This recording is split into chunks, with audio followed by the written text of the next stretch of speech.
نبی کریم صلی اللہ علیہ وآلہ وسلم نے فرمایا، 3 خصلتیں ایسی ہیں کہ جس میں یہ پیدا ہو جائیں اس نے ایمان کی مٹھاس کو پا لیا۔ اول یہ کہ اللہ اور اس کا رسول اس کے نزدیک سب سے زیادہ محبوب بن جائیں۔ دوسرے یہ کہ وہ کسی انسان سے محض اللہ کی رضا کے لیے محبت رکھے۔ تیسرے یہ کہ وہ کفر میں واپس لوٹنے کو ایسا برا جانے جیسا کہ آگ میں ڈالے جانے کو برا جانتا ہے۔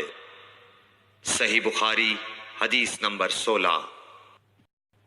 حضور اکرم صلی اللہ علیہ وآلہ وسلم نے فرمایا، انصار سے محبت رکھنا ایمان کی نشانی ہے اور انصار سے کینہ رکھنا نفاق کی نشانی ہے۔ صحیح بخاری حدیث نمبر 17۔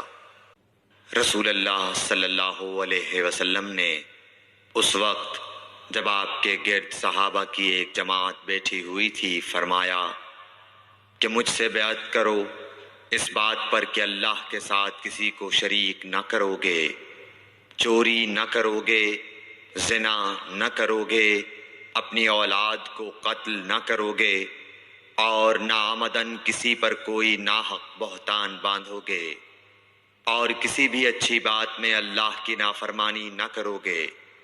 جو کوئی تم میں اس عہد کو پورا کرے گا تو اس کا ثواب اللہ کے ذمے ہے، اور جو کوئی ان بری باتوں میں سے کسی کا ارتکاب کرے اور اسے دنیا میں اسلامی قانون کے تحت سزا دے دی گئی تو یہ سزا اس کے گناہوں کے لیے بدلہ ہو جائے گی، اور جو کوئی ان میں سے کسی بات میں مبتلا ہو گیا اور اللہ نے اس کے گناہ کو چھپا لیا تو پھر اس کا معاملہ اللہ کے حوالے ہے، اگر چاہے معاف کرے اور اگر چاہے سزا دے دے۔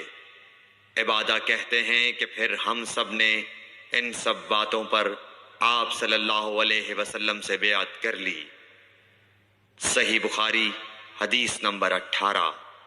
رسول اللہ صلی اللہ علیہ وسلم نے فرمایا، وہ وقت قریب ہے جب مسلمان کا سب سے عمدہ مال اس کی بکریاں ہوں گی، جن کے پیچھے وہ پہاڑوں کی چوٹیوں اور برساتی وادیوں میں اپنے دین کو بچانے کے لیے بھاگ جائے گا۔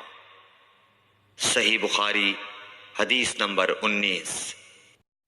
رسول اللہ صلی اللہ علیہ وسلم کسی کام کا حکم دیتے تو وہ ایسا ہی کام ہوتا جس کے کرنے کی لوگوں میں طاقت ہوتی۔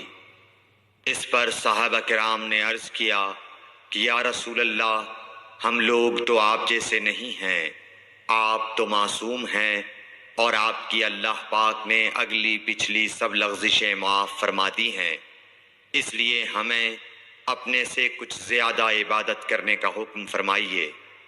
یہ سن کر آپ ناراض ہوئے، حتیٰ کہ خفگی آپ کے چہرہ مبارک سے ظاہر ہونے لگی۔ پھر فرمایا کہ بے شک میں تم سب سے زیادہ اللہ سے ڈرتا ہوں اور تم سب سے زیادہ اسے جانتا ہوں، پس تم مجھ سے بڑھ کر عبادت نہیں کر سکتے۔ صحیح بخاری حدیث نمبر 20۔